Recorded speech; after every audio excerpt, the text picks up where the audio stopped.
Doing well. This week in our devotions, we've been talking about story. We've been talking about the importance of listening to the right story. And this is something that I have just been reminded of again the last couple of days as I've been working on the sermon for this week, but I've also been working on some other research for my studies for my doctorate. And one of the things is that really I was reminded of is the need not just to just look at a story once and say, okay, this is my story, but continually come back to that. And we find that when we look in the Bible, we see that there is a continual rehashing of the story of the people of God. I mean, it's really interesting. This week I've been spending some time looking at Joshua 24 and Nehemiah 8, and there are two different examples of the story of God's people having to be recited to them, retold to them. Joshua, as he's in Shechem, and he is near the end of his life and his ministry, and he essentially retells the story of the people of God and what God has done in their lives so that they can recommit and focus and be and really make that story their story as well. And so then in Nehemiah 8, you have the people who have been in exile come back from exile, and they have not been practicing fidelity to God. And Nehemiah reads the book of the law: Genesis, Exodus, Leviticus, Numbers, Deuteronomy. And in the reading of the book of law, they also interpret it so that people can understand it. And they are essentially retold the story of the people of God and invited to be a part of that. And really, even in Acts, we see this same thing happen where Peter, his sermon at Pentecost, before it talks about Jesus, he goes through the history of God's people. He goes through the whole story. And he does that again in Acts chapter 3. And this week we're going to look at Stephen, and he recites the story of God's people to remind them where they come from, remind them what God is doing. It's important for us to remember our story and recite it.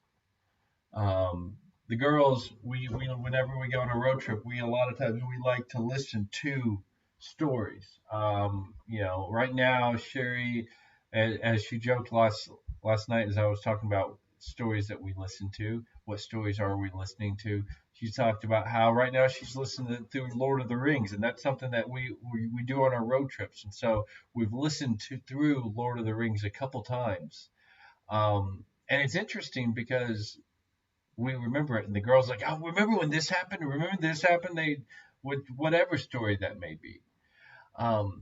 There is something important today. Over lunch, Ruthie we've got Aunt Diane staying with us, and Ruthie asked her, "What's your favorite story from childhood?" And she then, told, but then Ruthie would reminded us, Sherry and I, of stories that we've told her, of her growing up and of us growing up. And there is something powerful about us telling our stories and reminding each other of our stories. And we need to do that with the story of the gospel.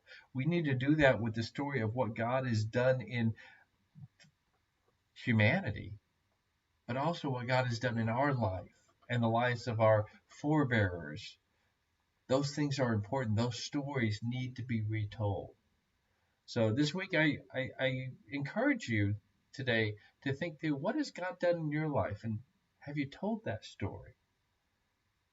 Have you given that testimony? And then think through, when's the last time you thought through what God has done through the history of his people and spent time reading that story? A good place to start. I gave a couple of good places to start. Joshua 24, Acts 2 and Acts 3, and this week we're looking at Acts 7. Those are some places to start and see what God has done through his people and how he is faithful. Another place to start is Genesis. We've been going through Genesis on Wednesday night, and we've seen even this last Wednesday night that God is faithful even when we are not. So I just encourage you guys to think through, what are the stories that not only you listen to, but what are the ones that you retell? And are you retelling your kids and your grandkids and great grandkids maybe stories of what God has done in your life? Are you reminding them of what it says about what God has done in Scripture? Just something to think about this week. Hope you guys are doing well.